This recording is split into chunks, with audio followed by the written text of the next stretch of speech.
ETF index mutual funds నేర్చుకుని stock మార్కెట్లో రాణించాలనుకుంటున్నారా? వెంటనే ఈ నెంబర్కి కాల్ చేయండి.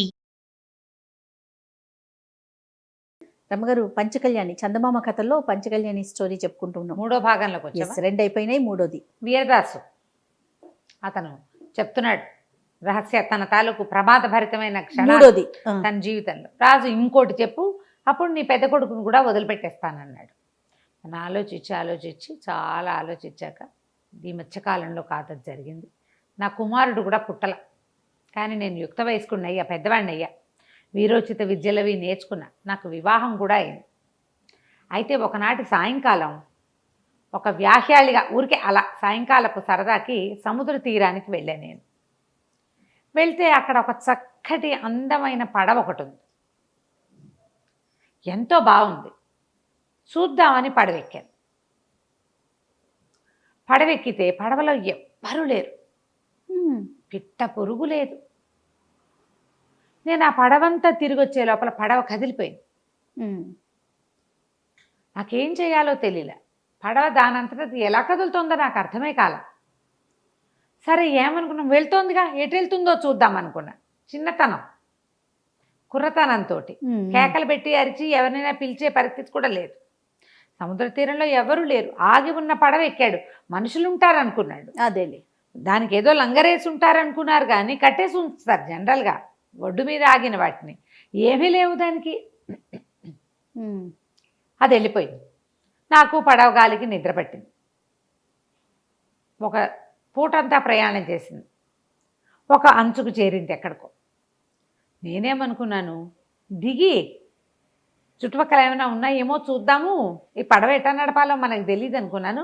నేను దిగిన మరుక్షణం పడవ వెళ్ళిపోయింది. ఏం చేయాలో తెలియలా, నాకు అర్థం కాలేదు. కానీ సరే ఎక్కడో దిగాం, ఇదేమిటో ఆను పాను తెలుసుకుంటే తర్వాత సంగతి తర్వాత చూసుకోవచ్చు. ఇంటి దగ్గర వివాహం అయింది, భార్య ఉంది, అయినా సరే తెంపర్తనమే. ఇక నేను నడవటం మొదలుపెట్టా. ఏవో కాయ కసురు పళ్ళు కనపడ్డాయి, కోసుకుని తిన్నాను. సముద్రపు గాలి, వెదర్ బాగుంది. అది ఒక పచ్చటి, ఒక ఏకాంతంగా ఉన్న ఒక ద్వీపం ఓ పక్కకు ఉన్నట్టుంది. ఈ సముద్రపు అలలు అవి తగులుతూ ఇసుక అది అందంగా ఉంది, మంచి ఆకుపచ్చగా అందంగా కనపడుతోంది. నడుస్తూ వెళ్ళి ఇక ఎక్కడికి నడవాలో తెలియక, మనుషులు ఎవ్వరూ కనపడక ఓ చెట్టు ఎక్కి కూర్చున్నాను. మాగన్నుగా నిద్రపట్టింది. చెట్టు మీద దించి జారి పక్కకు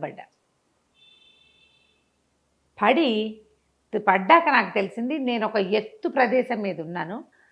డౌన్లో జరుగుతున్న సంగతి ఏదో నాకు కనపడుతోంది. ఆ డౌన్లో ఒక అమ్మాయి, ఓ 25 ఏళ్ళు 26-24 ఏళ్ళు ఉంటాయి. ఓ ఏడాది దాటిన ఒక చంటి బిడ్డని ఎదురుగుండా పెట్టుకుని ఒక కత్తి పెట్టి వాడిని ఇట్లా పడవడానికి ట్రై చేస్తోంది. వాడు పిల్లాడు, వాడు తను పొడుస్తోంది అనుకోవటల్లా, చంటాడికి ఏముంది, కత్తి చాకు ఏదో ఒకటి అది పుచ్చుకొని లాగుతున్నాడు. ఈ అమ్మాయి వాడిని విదిలిస్తుంది, చెయ్యి వెనక్కి తీసుకుంటుంది, మళ్ళీ అంటుంది. వాడు పట్టుకుంటాడు, కిచకిచా నవ్వుతాడు పిల్లాడు, కత్తి పుచ్చుకుని లాగుతున్నాడు. తల్లి పిల్లాడు లాక్కుంటున్నట్టుగా ఉంది. నాకు అర్థం కాలేదు. పిల్లాడిని చంపేస్తుంది అనుకుని గబగబా వెళ్ళి, ఎవరమ్మాయి నువ్వు, ఏం చేస్తున్నావు?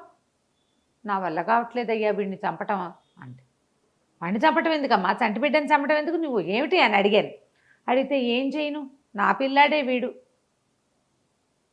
చంపలేకపోతున్నాను, చంపితే కానీ కుదరదు. చంపటం ఏమిటి, ఇక్కడ ఎవ్వరూ లేరు, నువ్వు అసలు ఎట్టా వచ్చావు? నేను అదేదో దిక్కుమాల పడవెక్కి వచ్చాను, ఎవరు పిట్ట పురుగు లేని చోట శుభ్రంగా ఉన్నావు, చిన్నపిల్లలే ఉన్నావు, నువ్వేమిటి ఈ చంటి పిల్లాడేమిటి, వాడిని చంపటం ఏమిటి నువ్వు అంటే. ఏం చేయను నాయనా, వీడిని వండి రాక్షసుడికి అన్నం పెట్టాలి, నేను పొయ్యి మీద గంగాళం కూడా పెట్టొచ్చాను, వీడిని చంపి అందులో పడేయాలి అనగా నిర్ఘాంతపడి, రాక్షసుడు ఉన్నాడా, పసిబిడ్డని చంపి వాడికి పెడతావా అని అడిగాను. అడిగితే పెట్టాలి, నేనేమో తెలియక సముద్ర తీరాన పిల్లాడిని కాసేపు ఆడించడానికి తీసుకొచ్చేసరికల్లా అక్కడ ఏదో పడవ కనపడితే పిల్లాడి చేతులు ఆడిస్తున్నాడని ఊరికే పడవ ఎక్కి చూపిద్దామని ఎక్కంగానే అది కదిలి వచ్చేసింది. కేకలు పెట్టినా ఎవరూ పలకలేదు. అది లాక్కొని వచ్చి తీసుకొచ్చి ఈ ద్వీపంలో దింపింది. ఏం చేయను మరి, పిల్లాడు ఉన్నాడా, నాకు తిండి తిప్పలవాడు, నా పాలు తాగినా నేను ఏదో ఒకటి తినాలి కదా, ఏడాది దాటిన పిల్లాడు, వాడికి తిండి కావాలి, కొన్ని తల్లిపాలున్నా తల్లికి తిండి కావాలి కదా. దిగాను, అంతా వెతికేసరికల్లా ఇక్కడ ఒక రాక్షసుడికి దొరికిపోయాను. వాడికి ఏమైనా వండి పెట్టాలి, వంట చేసి పెడుతున్నాను. పిల్లాన్ని చంపి పెడతావా పెట్టవా అంటున్నాడు. చంపి పెడతానన్నాను. ఆ పెడతానంటే వీడిని చంపలేకపోతున్నాను పసిపిల్లాడిని అని వలవలా ఏడ్చింది. ఏడవంగానే నన్ను ఏం చేసావంటే నేనేం చేయను, వాడు పొయ్యి వెలిగించి దాని మీద గంగాళం ఎక్కించి పెట్టాడు. గంగాళంలో నీళ్లు నేనే పోసొచ్చాను. చంపేసి పిల్లాన్ని అందులో కూర్చోబెట్టాలి. సరే పద ముందు అక్కడికి వెళ్దామని చెప్పి ఆ చంటి పిల్లాన్ని తల్లిని పుచ్చుకుని ఆ గంగాళం దగ్గరికి వెళ్ళాను.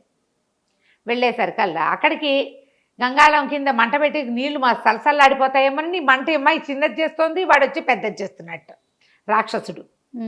మంట పెరిగితే ఇంత పెద్ద గంగాళం అది మరగాలి కదా.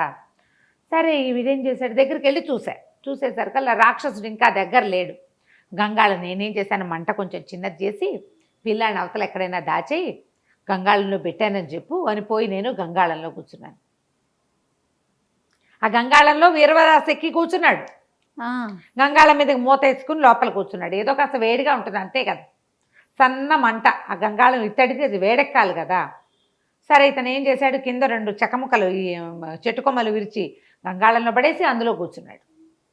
కూర్చునేసరికి రాక్షసుడు వచ్చాడు ఇందులోకి. చంపేశావా అని అడిగాడు. చంపాను, ఇందులో పడేశాను అంతే. సరే అని వాడు వచ్చి దగ్గర కూర్చుని మంట పెట్టడం మొదలుపెట్టాడు. దగ్గర కూర్చొని మంట పెడితే కాలదు. ఈ అమ్మాయికి ఏం చేయాలో తెలియదు. అమ్మాయి అటు ఇటు తిరుగుతుంది, దానికి ఏం చేయాలో తెలియట్లా. నేనేమో గంగాళంలో ఉన్నాను. క్రమంగా నీళ్లు వేడెక్కి కాళ్ళు కాలిపోవటం మొదలుపెట్టినాయి. 2 చెట్ల కొమ్మలు వేసాడు. ఎంతసేపు కాస్తాయి అవి? అదే కదా, వేడికి మెల్లిగా వేడెక్కిపోతాయి కదా. అయితే ఇంతలో ఏమైంది, రాక్షసుడు కొద్దిగా వాడికి ఆ పొయ్యి పక్కన కూర్చున్నాడు కదా, మాగన్నుగా నిద్రపట్టింది.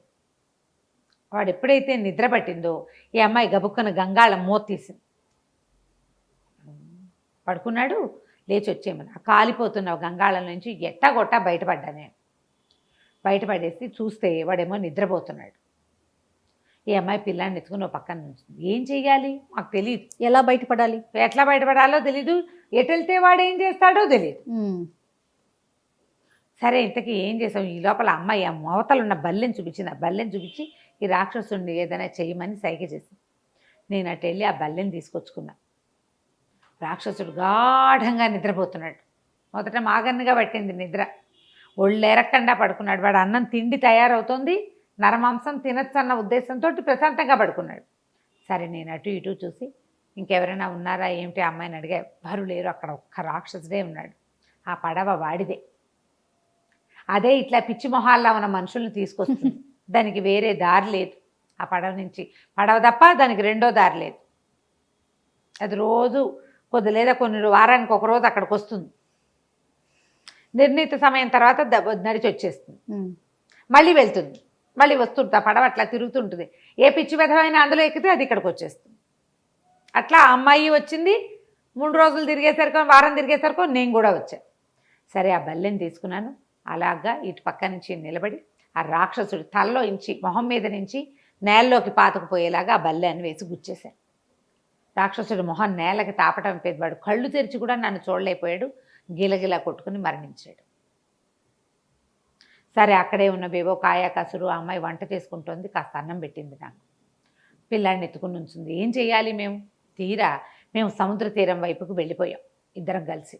చూద్దాం ఏం జరుగుతుందని. విచిత్రంగా మమ్మల్ని ఇద్దరిని అక్కడికి తీసుకొచ్చిన పడవ రెడీగా నుంచుంది అక్కడ. అదేం చేస్తుంది, ముందు మనుషులు తిరిగే తీరం వైపుకి వెళ్తుంది. అది అక్కడ ఎవడైనా ఎక్కితే తీసుకొచ్చేస్తుంది. ఎవరు ఎక్కకపోయినా సరే దాని టైం అయ్యాక దాని అంతటా అది వచ్చేస్తుంది. అలా అలవాటుగా తిరుగుతోంది అనమాట. షట్లింగ్ చేస్తుంది అది. గభాలను మేమిద్దరం ఆ పడవలోకి ఎక్కేసాం. ఆ అమ్మాయి చంటి బిడ్డని ఎత్తుకుని వచ్చేసింది. ఇద్దరం ఎక్కాం. సముద్ర తీరంలో దిగాం. ఆ అమ్మాయి పిల్లాన్ని ఎత్తుకుని వెళ్ళొస్తానని చెప్పి వెళ్ళిపోయింది. ఆ అమ్మాయి ఎవరో కూడా నాకు తెలియదు. పిల్లాడు మాత్రం ముద్దులు మూటకట్టే ఏడాది. పిల్లవాడు ఏడాది దాటినవాడు. నేను ఇంటికి వచ్చాను. ఆ తర్వాత మా నాన్నతోటి ఇవన్నీ చెప్తే ఇట్లాంటి ప్రమాదాల జోలికి వెళ్ళొద్దు, ఈసారి తప్పించుకున్నావు, ప్రతిసారి నీకు భగవంతుడు అవకాశం ఇవ్వడన్నాడు అని చెప్పేసరికల్లా ఈ రాజుగారు ఒక కుర్చీలో కూర్చొని మాట్లాడుతున్నారు కదా, రాజు వీరదాసు. రాజుగారి కుర్చీ వెనకాల నుంచి ఒక నడివయసు ఆవిడ వచ్చింది. వీరదాసు బాగున్నావా, నువ్వు రక్షించిన పిల్లాడు వీడే అని రాజును చూపించింది. అబ్బా చూపించి, మరి నాయన వాళ్ళ నా ప్రాణాల రాక్షసుడి దగ్గర నుంచి నిన్ను నన్ను రక్షించిన వాడు ఇతనే. ఆ పడవలో తీసుకొచ్చి వదిలిపెట్టాడు. ఆ రాక్షసుడిని చంపి నిన్ను రక్షించాడు. అని చెప్పి చాలా సంతోషించింది. సూపర్. రాజు ఆశ్చర్యపోయాడు. నేను ఈ కథని మా అమ్మ దగ్గర కొన్ని వేల సార్లు విన్నా, కానీ ఇలాంటివి ఎప్పుడైనా జరుగుతాయా అని చాలా ఆశ్చర్యపోయాను. ఇది నిజంగానే జరిగిందని నేను ఇవాళ నిజంగా నమ్ముతున్నా. మా అమ్మ చెప్తే నిజమే, కానీ ఎక్కడో ఒక అపనమ్మకం ఉండేది. నీకు వచ్చిన ప్రమాదాలు విచిత్రమైనవి, కానీ నువ్వు ఎంత ధైర్యంగా వాటిలో నుంచి బయటపడ్డావు. చాకచక్యంగా మీ అబ్బాయిని వదిలిపెట్టేస్తున్నా. నీ ప్రమాదాన్ని నమ్మాను నేను. తర్వాత నిన్ను కూడా నమ్ముతున్నా. నీ వల్లే ఇవాళ నేను రాజుగా ఉన్నా. ప్రాణాలతో ఇవాళ నీ సాహసం కూడా నాకు చాలా నచ్చింది. నీ 3 కుమారులను కాపాడుకోవటం కోసం నువ్వు ఇంత పని చేయటానికి, ప్రాణానికి ఇదయ్యి 4 చచ్చిపోవడానికి కూడా సిద్ధపడి, రాజద్రోహ నేరం కాకుండా ఏదో రాజాజ్ఞ నెరవేరుస్తూ చచ్చిపోవడానికి సిద్ధపడిన నీ సాహసం నాకు ఎంతో నచ్చింది. నా పంచకళ్యాణి నీదే, పట్టుకెళ్ళిపో. నా దగ్గర ఎన్నో అనేకమైన అమూల్యమైన రత్నాలు ఉన్నాయి మా ఖజానాలో. కొన్ని రత్నాలను కూడా నీకు ఇస్తానని బోల్డంత డబ్బు, వజ్రాలు, వైఢూర్యాలు, రత్నాలు అమూల్యమైనవి ఇచ్చి అతన్ని పంచకళ్యాణితో సహా పంపించాడు. ఈ నగరం నుంచి మళ్ళీ అక్కడికి వెళ్ళిపోయారు. సొంత ఊరికి వెళ్ళేసరికి ధారానగరానికి రాజుగారు చాలా సంతోషించి, ఇలాంటి సాహసం ఉండాలి, పిల్లల తగాదాల వల్ల ఇలాంటి ప్రమాదం వచ్చింది, ఇక ముందు ఇలాంటి ప్రమాదాలు రాకుండా చూసుకుందాము, నువ్వే నా ఆంతరంగిక సలహాదారుగా ఉండుగానని చెప్పేసి ఆ పంచకళ్యాణిని ఉంచుకుని ఇతన్ని కూడా తన కుమారులతో సహా తన ఆస్థానంలోనే మళ్ళీ అట్టు పెట్టుకున్నాడు. కథ కంచికి మనం ఇంటికి.